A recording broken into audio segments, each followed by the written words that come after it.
introduction to apologize for my excellent English accent.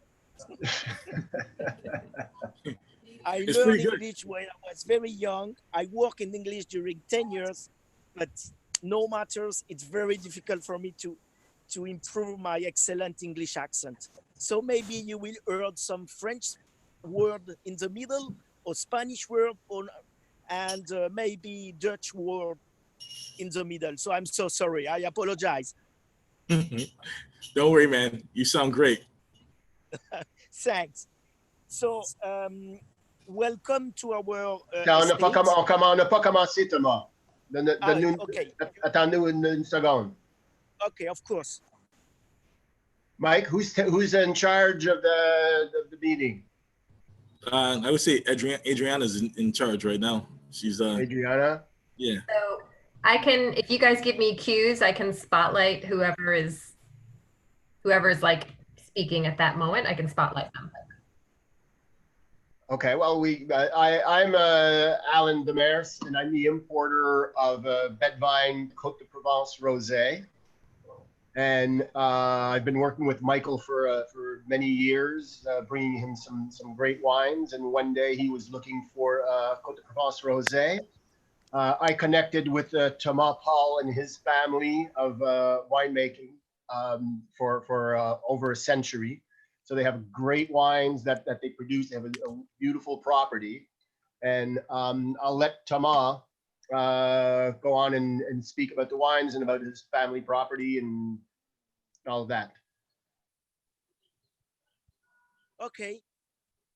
Thank you very much. Everybody can hear me properly now, I think. Yes, we can. Yes, we can hear you. So most welcome in our estate. My name is Thomas Paul. I'm wine grower and wine producer. We are in the south of France, between Marseille and Nice, at 50 kilometers at the north of Saint-Tropez. Maybe it's a name that sounds good for you. We are in the middle of nowhere, in the middle of the rock back, and we have a fantastic climate because we have sunshine all over the world. So all over the year, sorry. So we are a family estate. We are here since 1702, so that means 300 years. We are here because we do all ourselves. We don't send people to work in the vine. We have employees, obviously, but we manage everything ourselves. It's one of our secret because we are still here since 300 years. And step by step, always some generation can take over the business year on year. And now we are, I think, the 7 of the 8 generation who took over the wine business.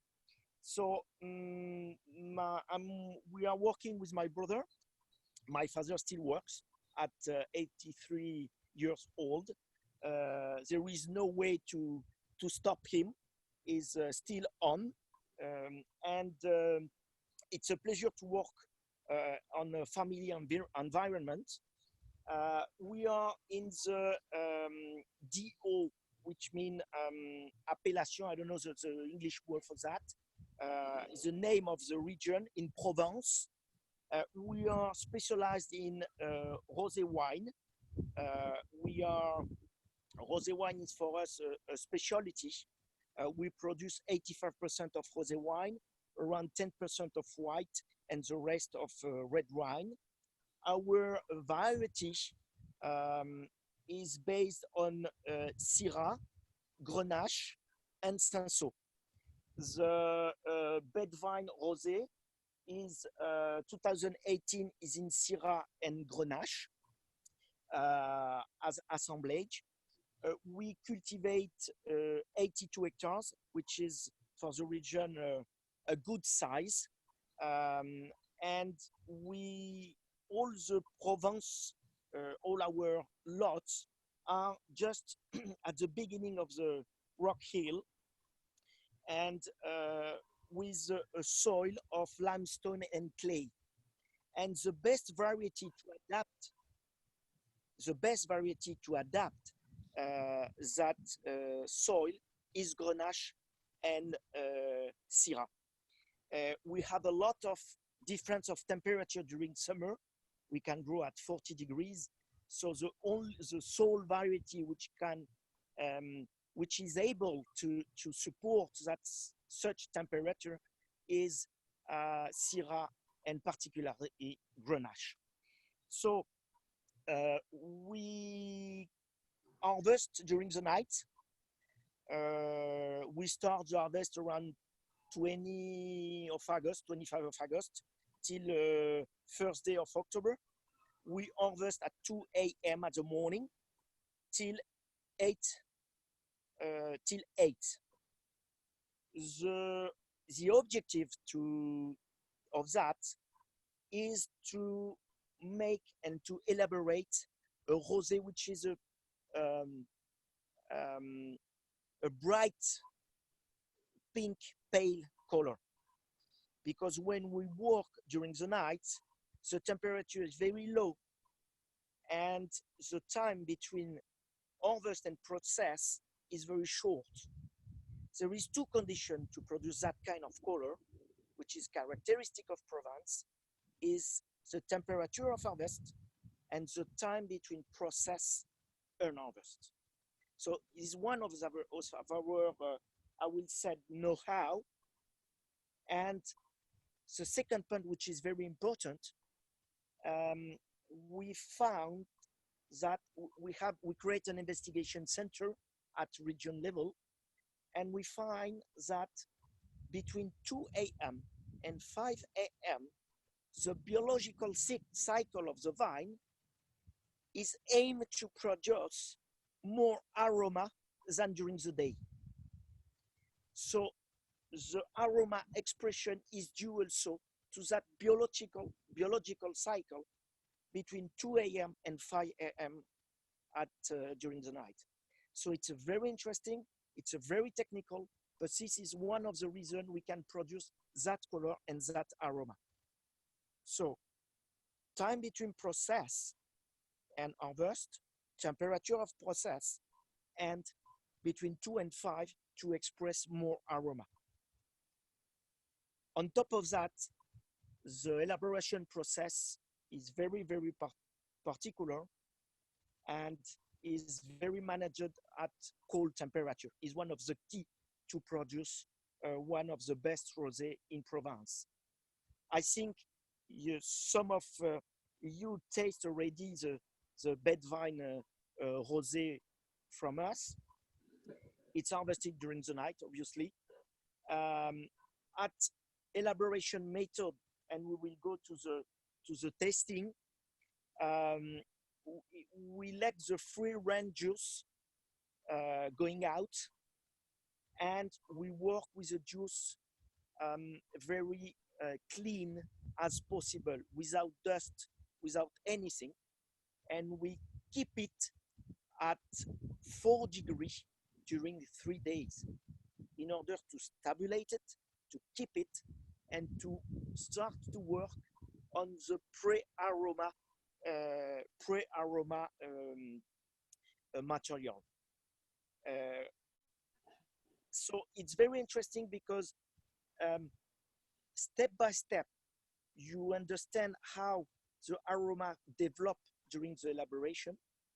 And if you taste a rosé wine in the year of bottling, the aroma will be a little bit different compared to the aroma when the bottle has 8 months or 1 year. The evolution of the aroma is very interesting because you have an aroma of dried fruit step by step when you go at the months of bottling. So this is what we do. This is what we do with passion, cultivating vine, cultivating the best grapes, because with good grapes, we can do a very good wine. With regular grapes, we can not do anything. Maybe the wine will be okay, but the first step and the key component is the good grapes. And this is what we pretend to manage, and what we are, what we love to do. And I propose to you to go to the tasting and to understand a little bit more what is inside of that bottle. Everybody can hear me properly?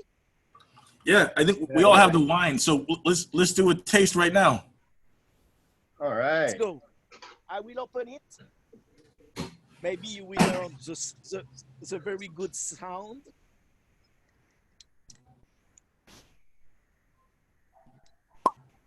Yes. Love that sound.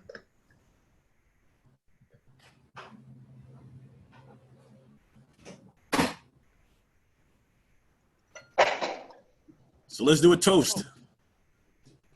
Cheers. Cheers. Cheers. Cheers. Thomas, thank you for sharing your family secrets with us. Pleasure to explain and to propose what and to count what we do. When somebody you need to stop me, because I start and I can finish tomorrow morning.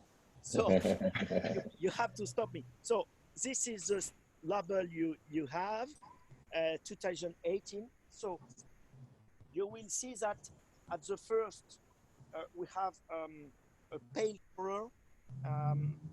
Peaches at the beginning is more like grapefruit, and becoming to pomelo and to peaches and apricot. It's a characteristic of Provence color. Again, due to our know-how during the night, in order not to extract so much color. One of the particularity of the Grenache is very interesting, because in other region, Grenache is elaborated in red, for example, in Côte d'Ivoire, and we take some sugar perception in Grenache when it's elaborated in red.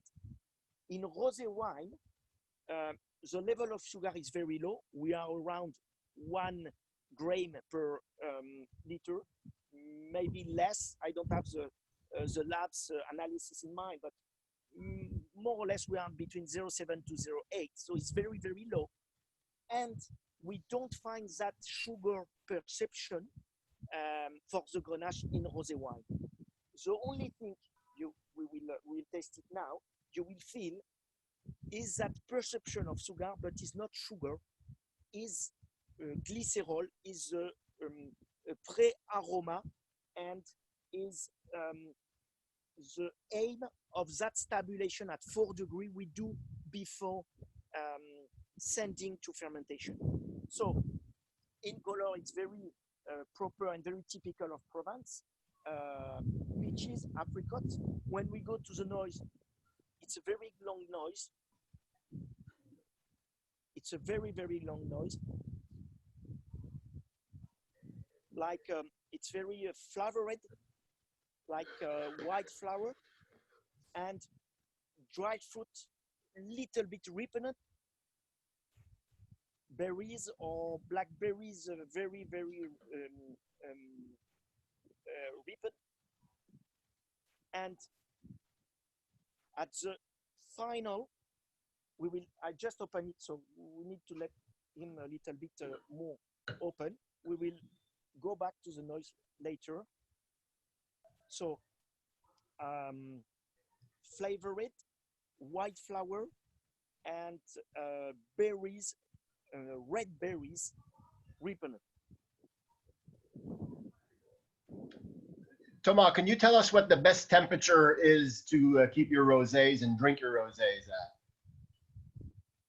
Yes, of course. So the temperature, the ideal one is 6 degrees. When it's too cold, you will not feel all the aroma. Too warm, it will not find you that freshness and that acidity which is going out. So the best temperature is 6 degrees. With some friends, with some aperitif, with some yes, maybe it's 43 Fahrenheit degree. Yes. So, and in tasting,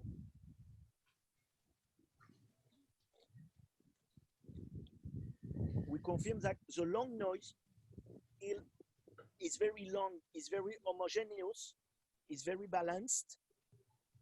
You don't have more that things or less that things. Is very, very complete. You have a lot of again that ripened red fruit, and at the final you find a point of acidity which is go back to the grapefruit aroma. And this is one of the characteristics. We don't want for ourselves to have an excess of grapefruit aroma, but just the touch which give you that perception of freshness and acidity at the end of the tasting. And this one of the aroma which is developing with grapefruit is which we call thiol, which is part of the process of elaboration, which all grapes have some thiol, but Grenache has more than the others. Grenache bring that that completeness, that balance, that homogeneous feeling, and the Syrah is giving that brilliance, that Alain, how do you say finesse? Finesse. Yes, it's pretty much the same finesse, word. Okay, that Yes. finesse, Finesse, delicate. This delicate is bring by the Syrah. And in that year, we don't put Cinsault in that one. In this year, yes, we have 5% Cinsault. You will see it will bring you something more aerial and a little bit more finesse compared to 2018. So we will go back to the noise because it's interesting now. It's opened. So now we have the white flower very clear, very clear. A less ripened fruit, but the ripened fruit is more on the tasting than on the olfactive way. The one thing I would say about this wine that I really like is the texture. The texture is so silky on this wine with a nice long finish. Yes, it's very long. When you finish to take it, the perception stay a very long time. And this, one of that characteristic is due to our soil, which is very rich in limestone and in a clay.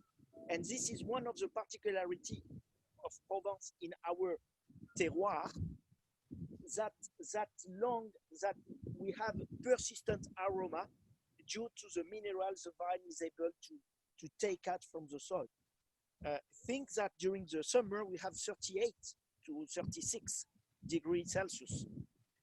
The vine is suffering during the summer due to that temperature. So it obliges the vine to go very down with the roots to take the best of the soil. So there is no roots at the superficial, but as they will suffer when it's summer and it's dry season, but they go very down to take out the best mineral of the soil.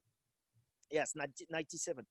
So this is one of the characteristics of the soil, that very homogeneous, that long, the comment you did is totally exact, and this is due to the soil and the limestone and clay richness of our terroir.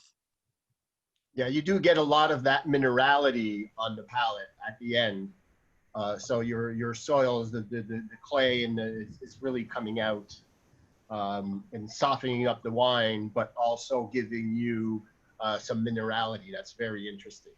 And that's what attracted me to your wines initially, is that you had a long finish, a very clear expression of the fruit, very elegant with a long finish, but it has no residual sugar in it. It has less than, as you were saying earlier, less than a gram of sugar per liter. So it gives you an expression of fruit and fructose, as you said. So it's a wine that also ages slightly, as now we're drinking the 2018. The 2019 will be coming out soon.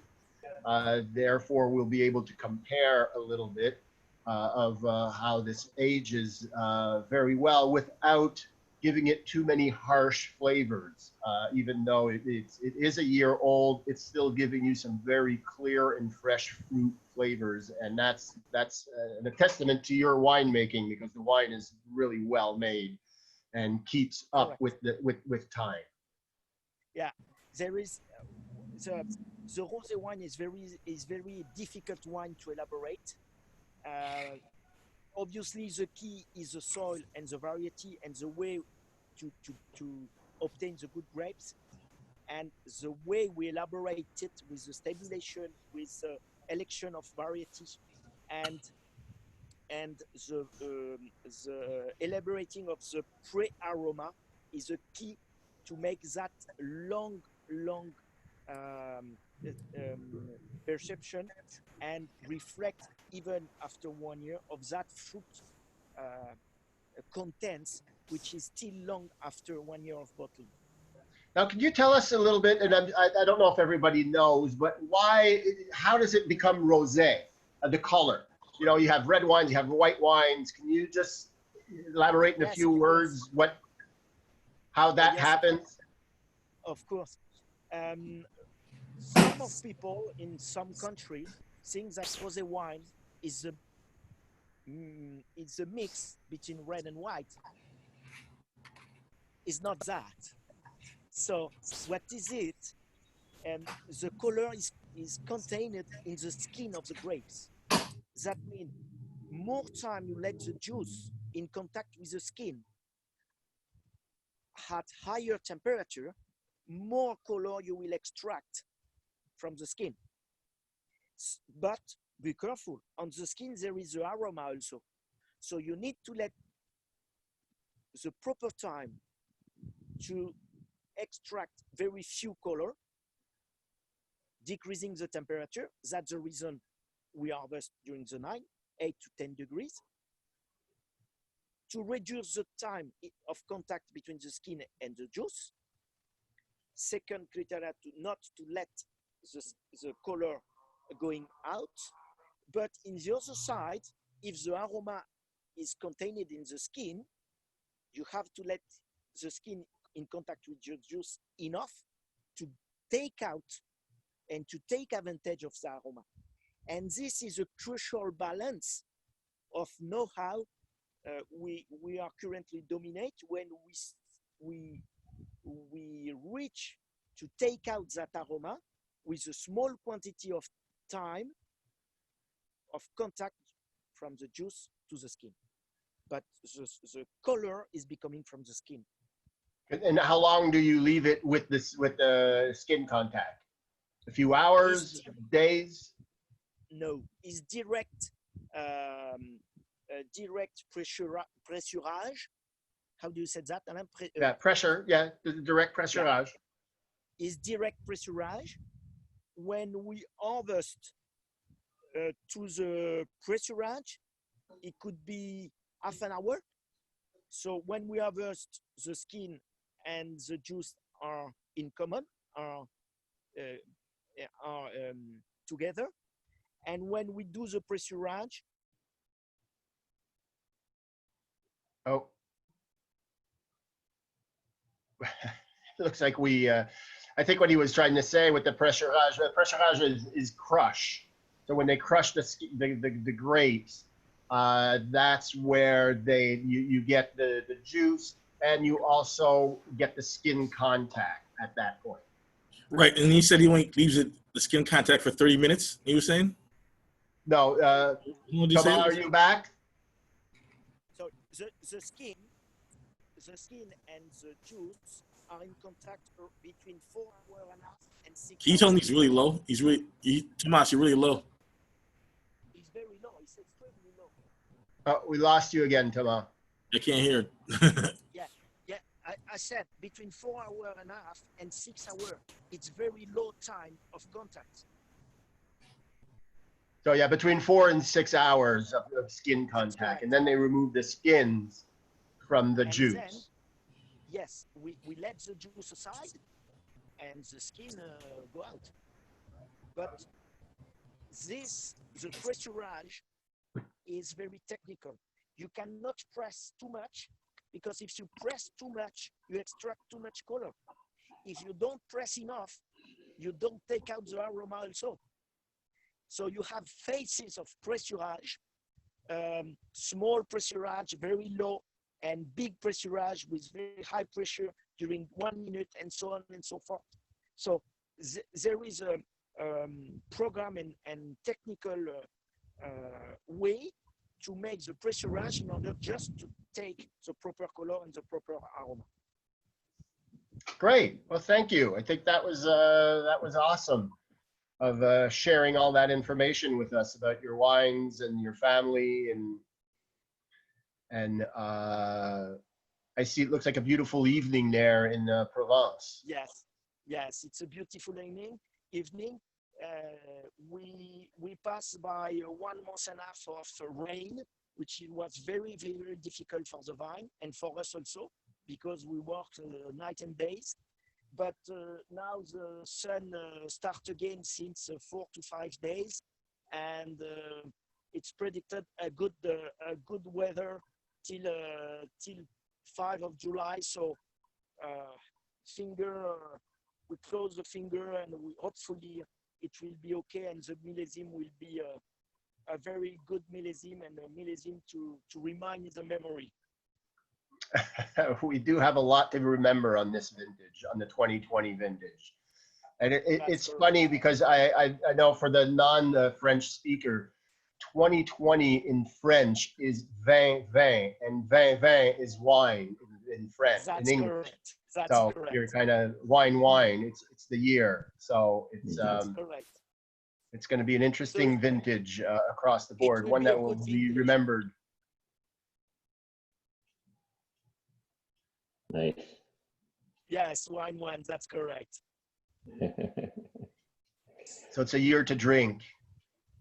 There's a lot of drinking of wine this year. Yeah. It's a lot of reason to drink wine this year. Yes, there is.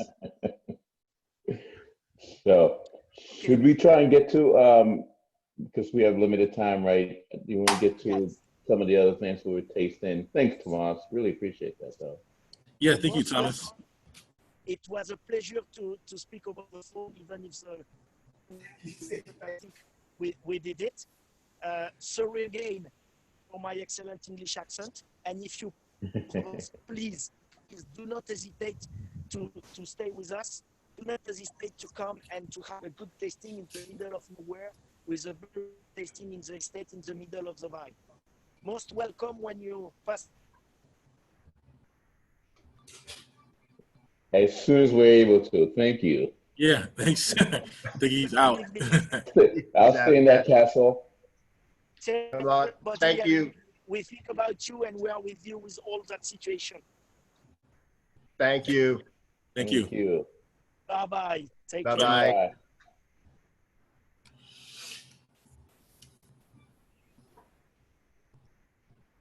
So, how's everyone doing tonight? Good. Everybody good? Thumbs up. Cool. What do you guys think of the wine? Has everyone tried the wine? I assume you have, right? Really good. Okay. That's good. So I guess I'll move on to the Malbec now, because then basically what we have here is, this is the red wine. This is from Argentina. It's 100% Malbec. So this grows in Mendoza, which is right near the Andes Mountains. So this wine is I call medium body Malbec. If you guys are ready, we can taste together. So, crack it open.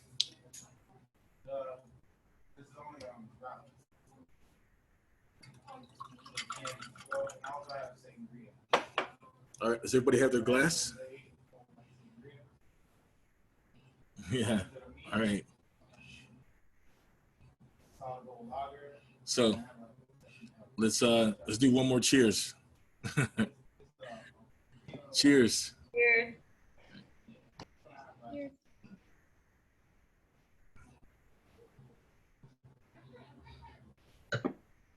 Good. So this Malbec right here, the one thing in Malbec in general is really because it's an area that's very mountainous in Mendoza, so it's got a lot of minerality to it. So this type of red wine, obviously you get the berries that come out, they're pronounced, but also you get a little bit of like wet rocks too, and then it's from the soil there. And it smells pretty clean because this one is aged in stainless steel, so it's not oak aged. So this is a nice clean Malbec. You get some blackberries in this as well too, on the nose.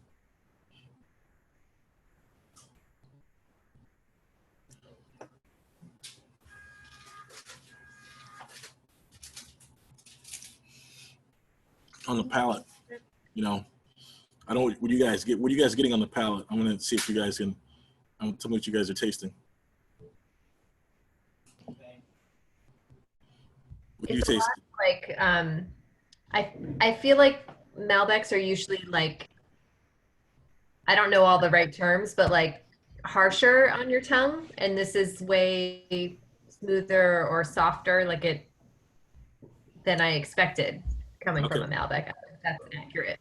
Some Malbecs could be tannic, so when the harshness on your tongue comes from the tannins, and so wines that are harsh on your tongue, they're really good for eating meats and like fatty foods, because that harshness, what it does, it strips the layer of the coat of fat off your tongue and refreshes the palate.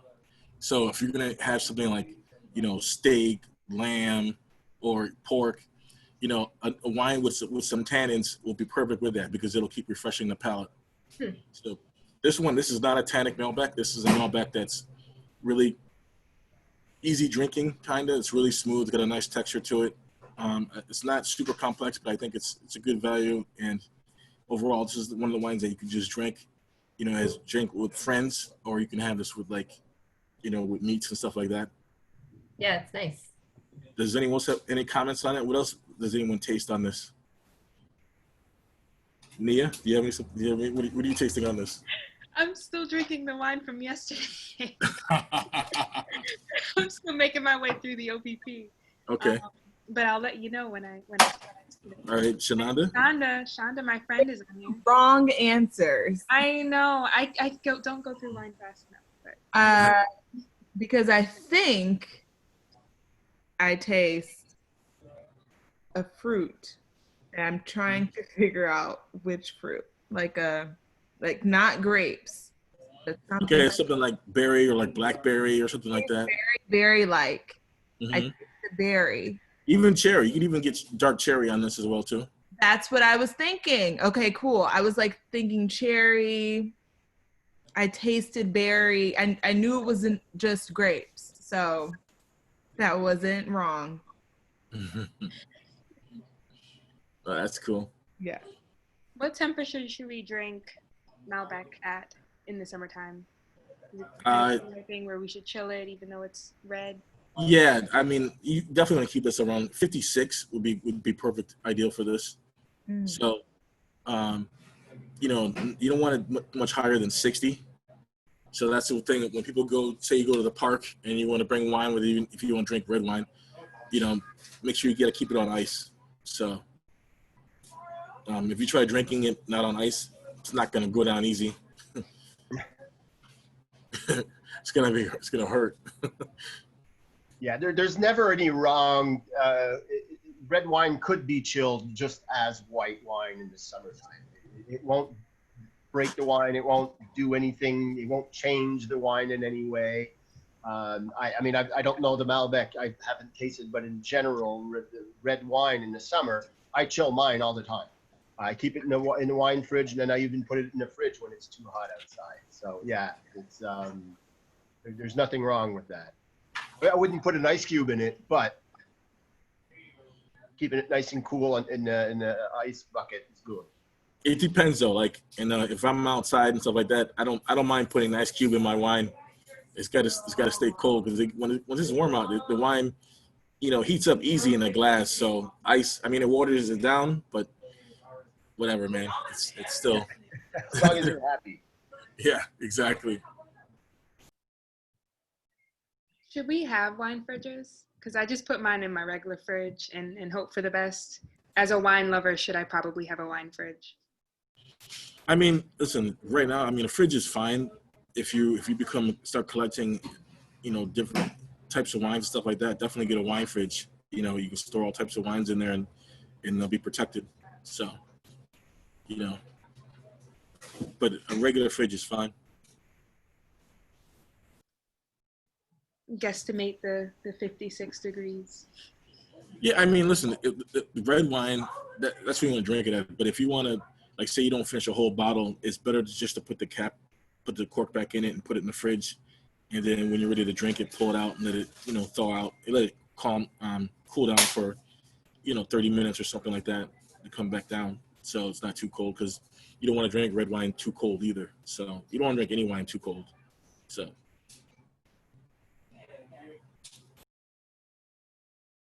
Does anybody have any questions on anything?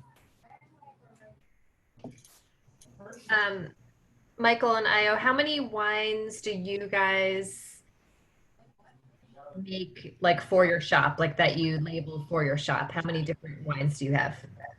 Private label wines, you mean? Private label, yeah. In general. Private label. Yeah. I mean, it fluctuates right now. I think we're around a little bit over 20. Wow. Yeah, we also have private label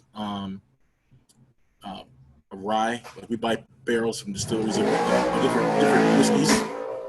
different whiskeys, and we have a gin. We have our own private label gin. So, but we do mostly wines. We have sparkling wines, Lambrusco, Prosecco, a bunch of different rosés, reds, whites. Brut. That's more than I expected. That's awesome. Yeah. Thanks, yeah. I mean, our right now in the summertime, our most popular one is our Vino Verde and Vino Verde Rosé. Those fly out. Yeah. Yeah. I mean, you had brought the Verde one, I think, to the club at our last event. So when I bought these two wines, I bought that one and a couple other I added to that case that I bought. Oh, nice. Yeah, the Vino Verde is a perfect summer sipper. It's like, it's not very high in alcohol. It's only like 9.5%, but it's got a great taste to it, and it just keeps you going. Just keeps a smile on your face.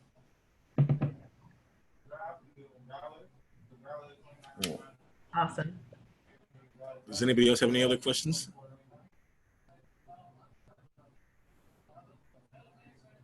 Should I move on to the gin? No, yeah. The gin. Okay. Give me 1 second. I gotta take one more sip. Okay.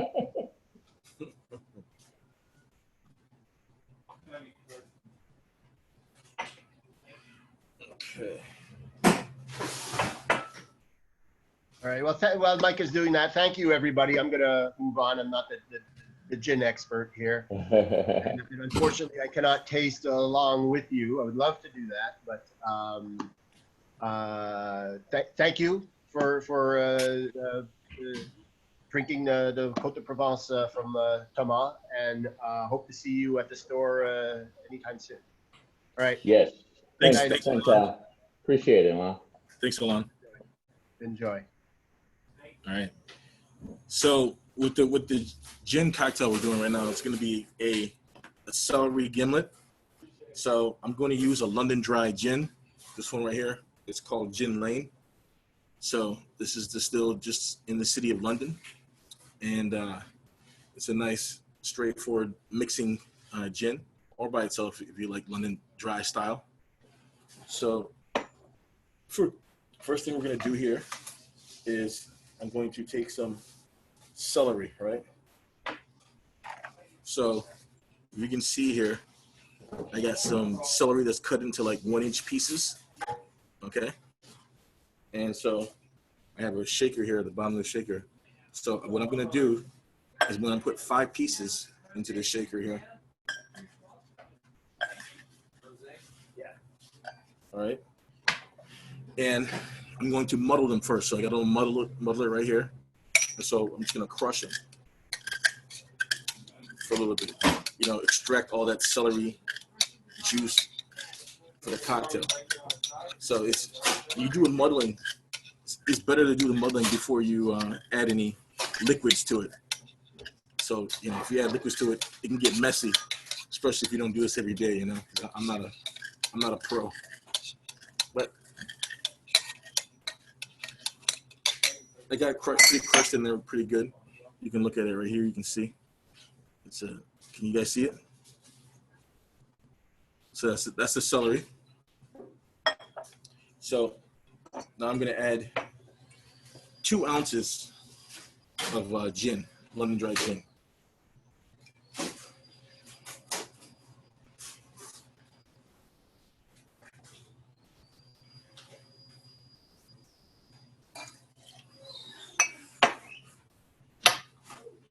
I'm gonna do. Mike, if you can't measure, does it hurt to put too much gin in it? There's 2 ounces is standard, so like 2 shot glasses or something like that. If you can't measure. Oh, you're doing it. You're gonna do it right now. Mia, do you have all the ingredients? Okay. So I don't like celery, so I'm just gonna do everything but the celery. Right. But it might just be. Is it just? We'll see. We'll see how this goes for me. Okay. So now I'm gonna add 0.75 ounces of lime juice. So there's a little lime juice right here. This side right here, I can do 0.75.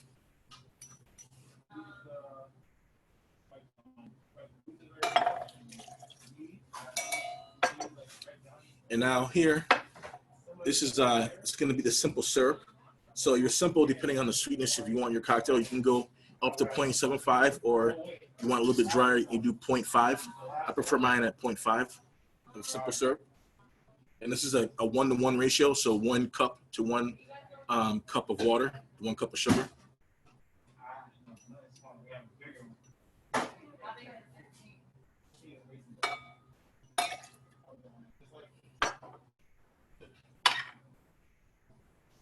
All right, so I have all my ingredients in here. I have, you can see here, let's see.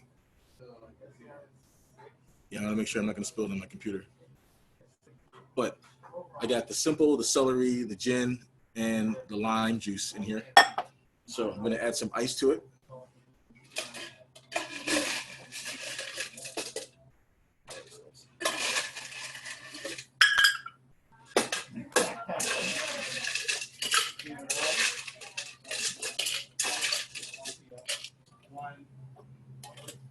So I got the shaker here, ice in this one, juice in this one.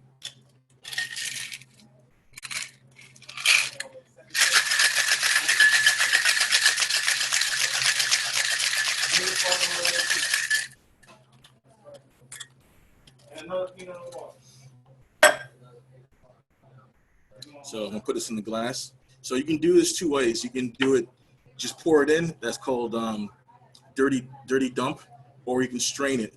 I don't have the proper strainer with me right now, so I'm going to do a little hack. So you guys can try this as well too. Maybe a little messy, but we'll see.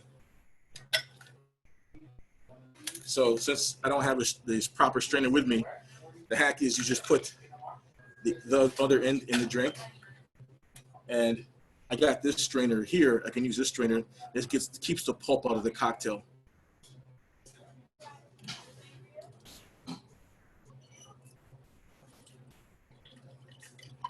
And I'm pouring it down right now.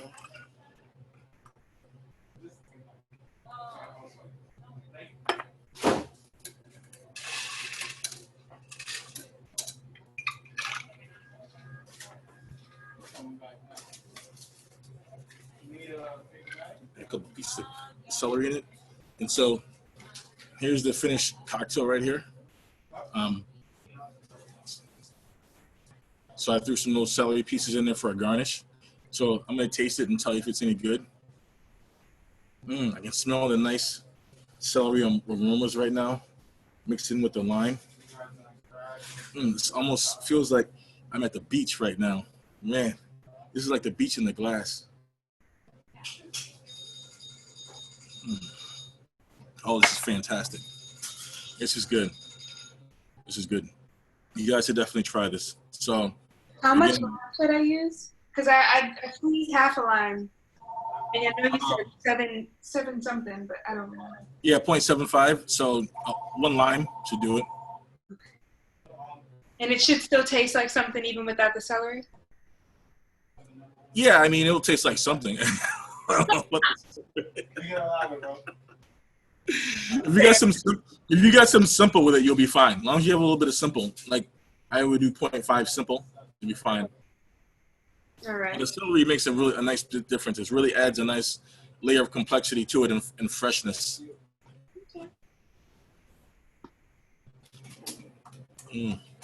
Io, you would love this right now. Just to put a smile on your face. Yeah, that would be great. Actually, I'm thinking about that. It's like I'm writing down the recipe. We have to get it over to everyone, but we have to get it over to me first. Yeah.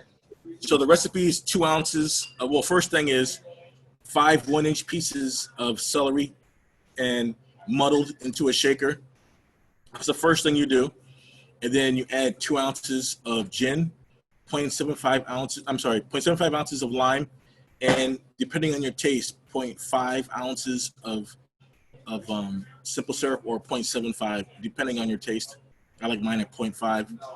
And then you just, add some ice and shake that bad boy. But you have to shake it, not stirring, because this is a citrus drink. So with citrus has to be shaken because then it stimulates the citrus, like emulsifies the cocktail and blends the flavors together. So it almost like activates the citrus into the flavor profile of the drink. So it's very important that you shake these drinks, and you just shake it till it gets cold. You can feel it once it's cold. You'll feel it and you'll be good to go. But it's a simple cocktail. I mean, I'm no expert, by the way, because some of my staff, the bartenders, they were laughing at me today when I was practicing. Right, they're giving me little tips.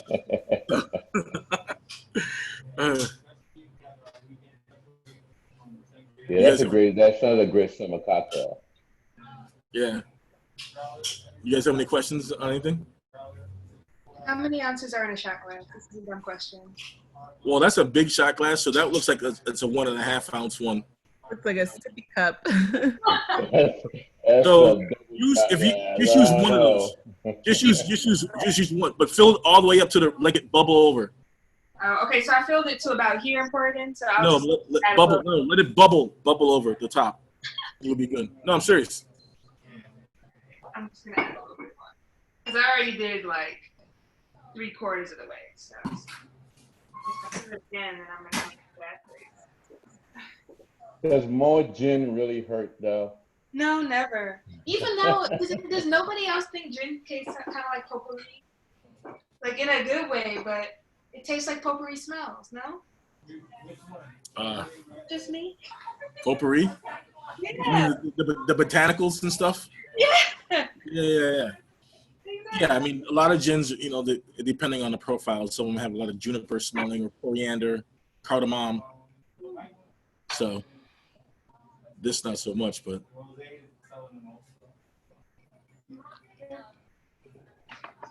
gins are advertised as very, very full of botanicals. Some of the good gins are, right, Mike? Well, so all gins are. So gins basically is a 2-step process. So the base of a gin is any undistilled spirit. So typically they use, basically what you call like a vodka. Vodka is just any neutral spirit that's distilled. So vodka can be from anything. It can be from grapes, it can be from grain, it can be from potatoes, you name it. So then once you distill and you have the base spirit, you add botanicals to it, and then you distill it with the botanicals in it, and that's how you create gin. So it's a 2-step process. So a lot of distilleries, when they first open up, you know, they need to make money. So the quickest thing they can make money on is vodka and gin, because they can keep producing that, while when they put the other stuff they produce, their main base spirit, the whiskeys or whatever they do, they have to put that in barrels and have that age for a couple years. So they have to get a pipeline going. So a lot of times when they first open, they will buy the whiskeys and stuff that takes time to age at first. And then once their stuff starts coming online, then they'll start releasing it. But in the meanwhile, they have income coming in from distilling vodka and gin, because vodka and gin aren't aged, and even some rums.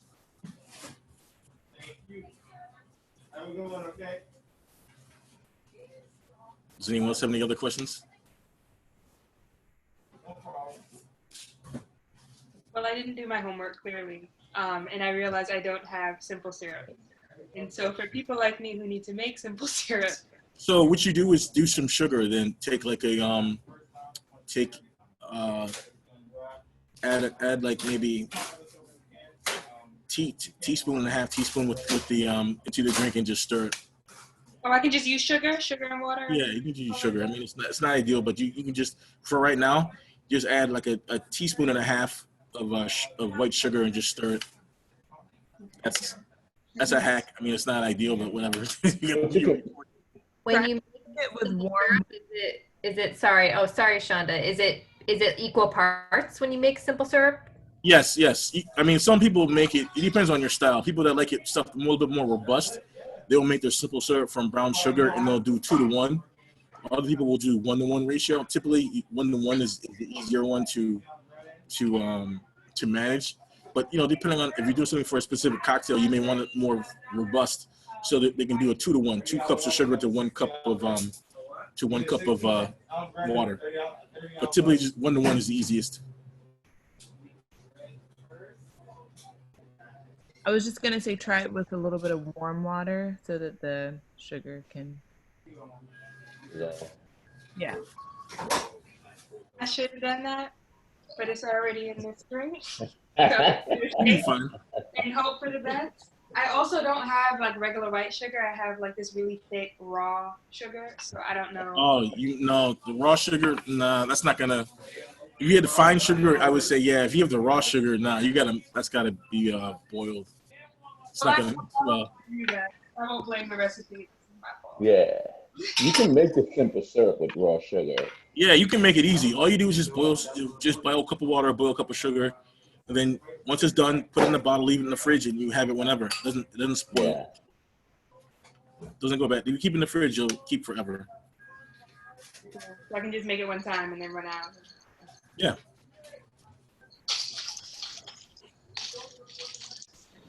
Is that why they call it simple syrup?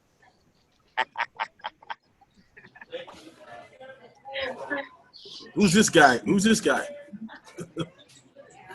My name is Rotimi. I am the other quarter of Bed-Vyne. Why do you have a bandana on? You look like a bandito. No, this is Robbing somebody? This is a mask. We're all supposed to be wearing masks outdoors. I'm just following the rules on NYC. It tastes good. Okay. All of it, yeah.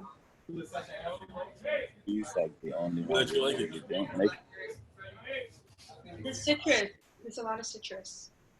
And it goes well with the gin, because gin has that sort of like floral, citrusy, acidic-y type of taste. So I think it tastes good. Favorite, Timmy?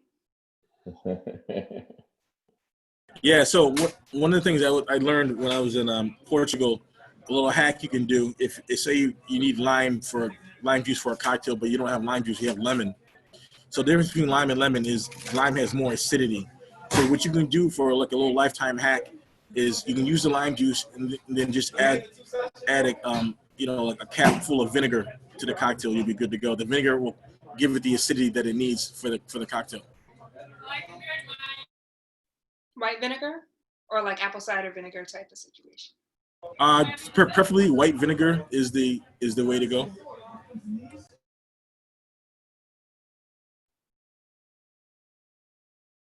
Shonda, you were mute. I think you were saying something. I was saying that's interesting. I don't have any gin right now because I don't have any, and because I'm moving, so I didn't want to buy any right now, but I will get some so that I can do this recipe. I'm learning so much. Thank you. Yeah, thank you guys so much for this. This has been really fun and informative. And I personally look forward to being able to do this event again live in one of our clubs. I'm looking forward to it. Maybe a fall, we'll hope, I don't know, a fall wine tasting or a winter wine tasting.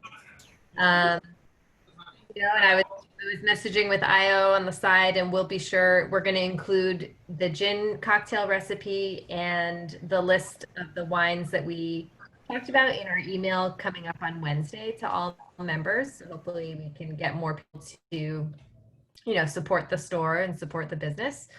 But this was awesome. I really enjoyed it, and thank you guys for always showing up for us as well.